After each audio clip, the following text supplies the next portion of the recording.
What's up guys, Metal here. Today I wanted to bring you my impressions of the currently ongoing Insurgency Sandstorm beta test. Now this is a real beta, not a demo, so there's going to be some bugs and optimization issues, but New World Interactive, or NWI, has a track record of polishing and optimizing their games, so I really don't think that's going to be much of a problem.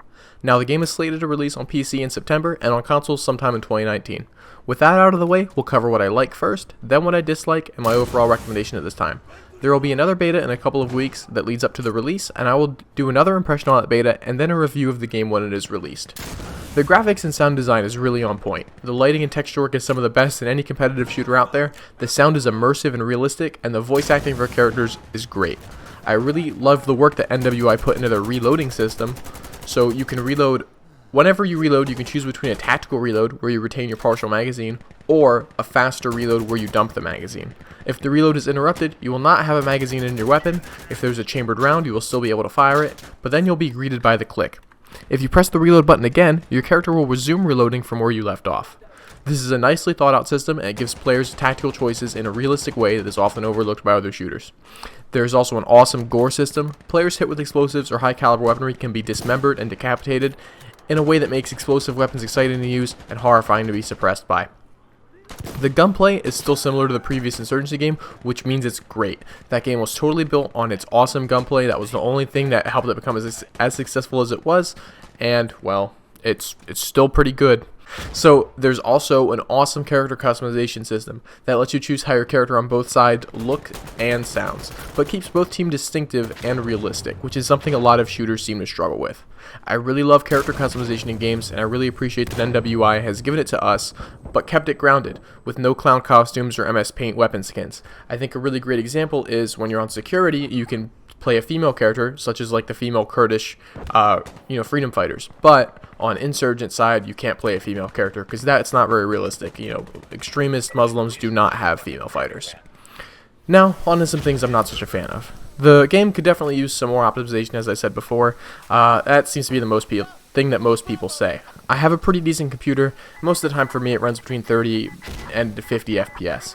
It's not really unplayable, but it could be a lot better. I don't expect the game to run as well as the older Insurgency, given it has much better graphics and is on a much newer engine. However, I would like to see it above 60 at all times, if not like closer to 100, 144, etc.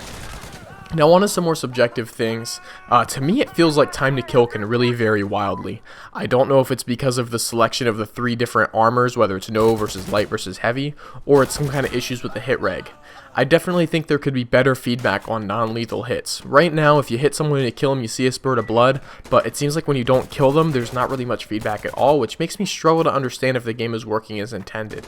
Maybe hitting some gray dust off of their armor when you fail to penetrate, or having the character yell in pain when they're hit without dying. Some sort of feedback that won't betray the minimal HUD, high immersion gameplay like Hitmarker would. But something there to help me figure out what's going on. Because I'm not, like I said, I'm not sure if it's because they're just taking extra shots to kill, or if it's because they're not registering, or what's going on. There is a commander role in the game that can call fire support, and I'd really like this idea, but I tend to just not like how it plays out in game. There's 2 commander slots, so sometimes you can have power struggles between the 2 commander, or sometimes you won't have a commander at all, leaving your team without fire support while the other team has it. Or maybe your commander is incompetent, and they're either useless or even detrimental to your team, calling artillery in the wrong spot or on your teammates. I understand the goal of the system is to promote teamwork, but I'd really like to see the system revisited or have a server option to totally disable it. I especially don't think there should be more than 1 commander slot ever. Lastly, I feel like some of the weapons had very inconsistent recoil, especially on the security side. Things like the M249, the M4, and the SCAR. It was really hard to tell if I was going to have very light recoil when I began firing, or if it would kick like a mule, and this would fairly often get me killed.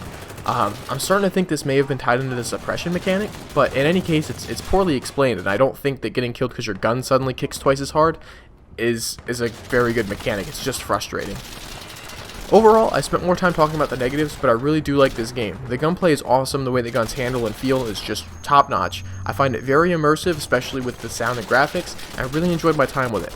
I hope to see it running a little better and polished up before the release, but I think it's going to be a great game. I especially see a market for it on consoles, who really struggle to get more realistic games released on those platforms.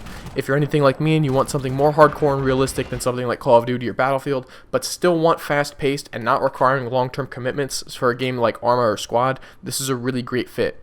Additionally, it's going to be launching with a $30 price tag with a discount for pre-ordering and another discount if you're a returning player.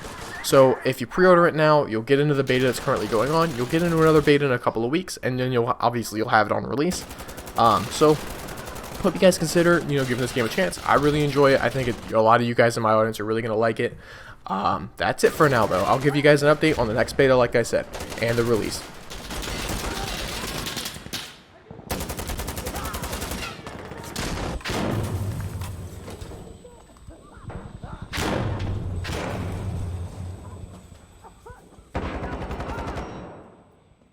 That's it for now, guys. Thanks for watching. If you enjoyed the video, please leave a like. If you want to see more of my tactical shooter content, subscribe to my channel and hit the bell icon so you'll actually be notified for all my video releases.